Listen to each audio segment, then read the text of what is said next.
Okay, guys, thanks for joining us here in the charts. This is the Market Beast, Napoleon Macro. All right, let's make this a short video. Take a quick look at our famous five, and we're going to end the video out with the S&P 500 to update everyone on the weekly close. That was a very important week. So let's get straight into it, not waste time. Famous five, S&P 500 weekly close to assess what we could expect next week and exactly what to look for to determine the bullish or the bearish case. Let's get into it, guys. Welcome back, loyal family. If you're new here, we only explore price action. Welcome in all of our new subscribers. Let's go ahead and dive right into the charts here. So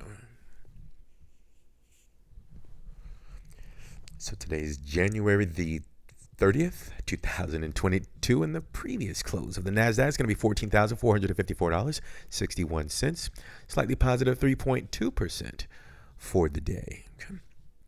All right, ladies and gentlemen, hope you guys enjoying your weekend. Here's a chart. So we were looking at the 14.6K level. Unfortunately, Nasdaq still did not close above that level. Let's see how next week is going to treat the markets. But 14.6 is the same level.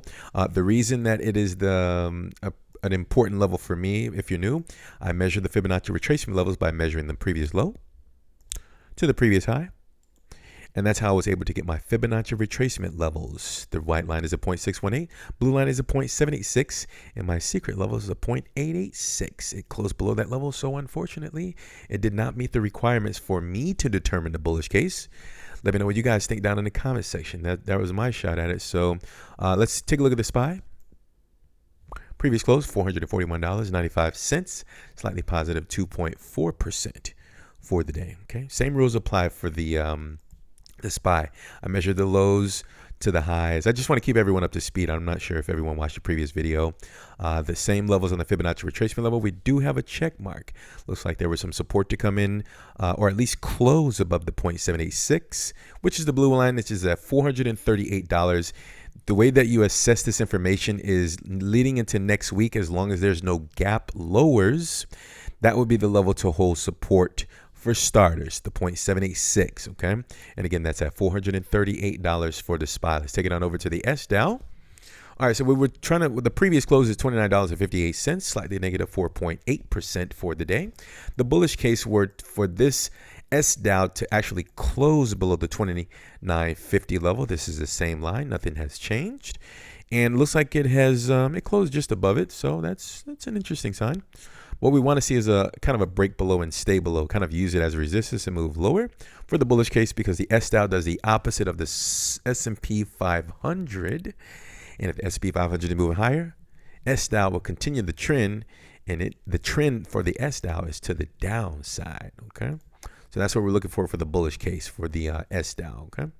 Last but not least, before we get into the S&P 500, the Dow Jones is going to be previous close, $34,725.48, slightly positive 1.6% for the day. Okay. All right, so we wanted to see the $34,200 level hold. It looks like we got to close above that level, so we do get a check mark for the the Dow Jones as well. It pierced through this critical range, which that's an interesting sign. It's an alarm. Hang on, let me choose my verbiage correctly. It's a sign that at some point in the future, this level, there is no more support, okay? But for now, the markets look fair. The back test for next week, assuming that there's no gap lower, would be the same level, guys, $34,200. If there's a move lower, hopefully that level can hold as support to continue the overall trend. Don't fight the trend, okay? All right, guys, let's close this out. All right, so the S&P 500, previous close, $4,431.86, slightly positive 2.4% for the day. Okay, let's make this simple for everyone, guys. There's two things that we're looking for that happened in the past. We're going to take a look at the 50 exponential moving average. We're also going to take a look at the RSI. Now, before we get into the present day price action, let's go back in time, because many people were very bearish, saying that it's time to short the market, put the market down. We stepped in and say, hang on there, bud. Just take a look at these two levels, or levels on the Fibonacci levels. So here's what happened back in March. February-ish 2020. Two things, okay? Weekly candle. Let's go over to this example. You can see it here, guys.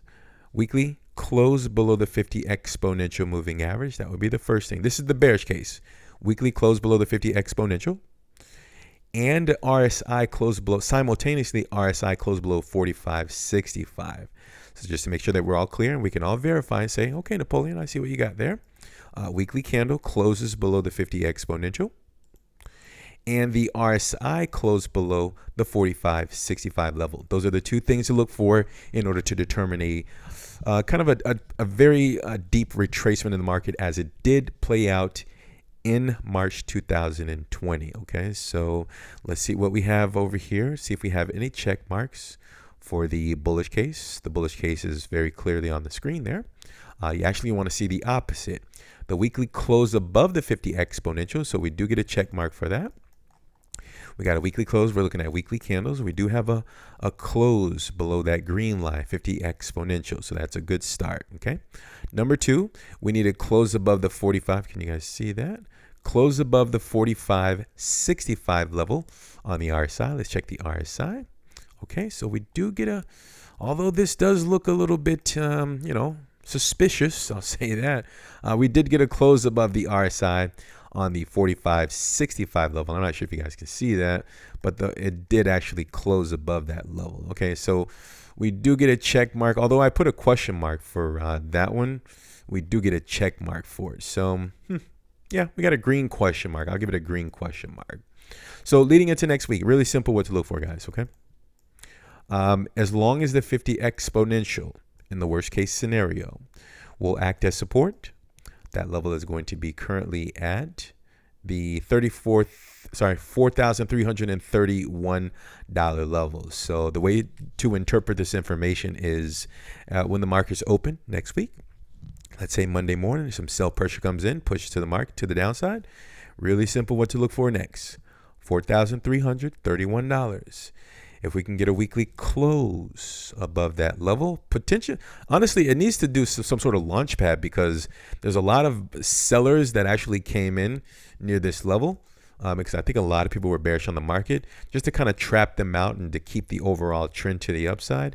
I think we need to get, like, seriously, a very, very vicious boost next week. Okay, the next week.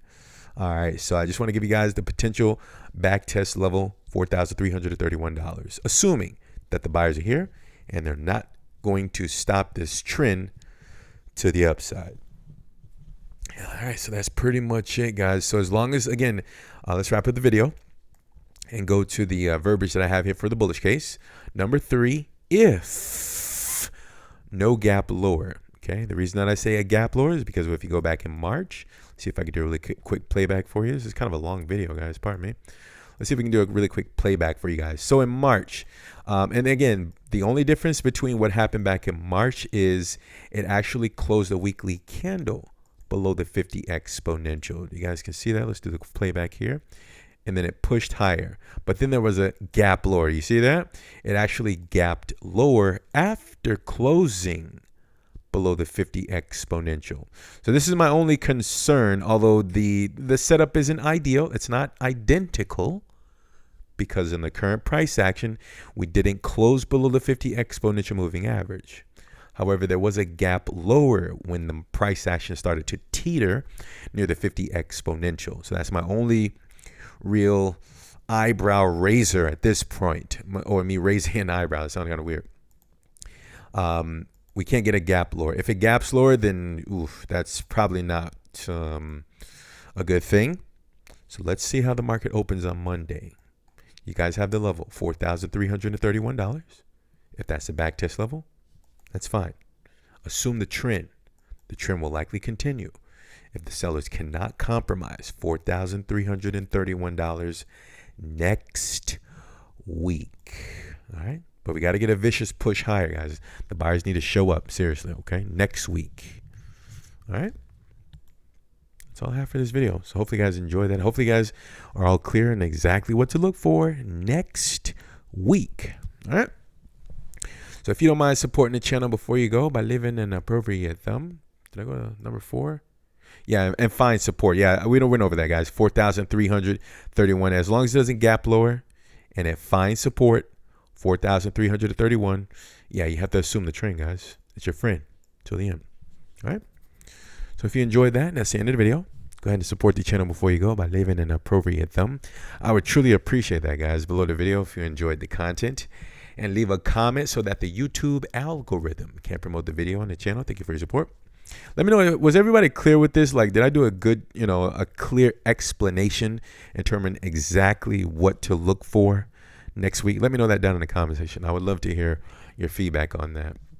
And also, if you're into the alternative markets, Bitcoin and altcoins, you can kindly subscribe with us, hit the bell, and we'll send that out to you guys momentarily. Welcome in. I'd like to take this opportunity to thank you all for your time. Remember to always have a strategy before you enter. Keep that positive energy flowing. We'll talk soon, and bye for now.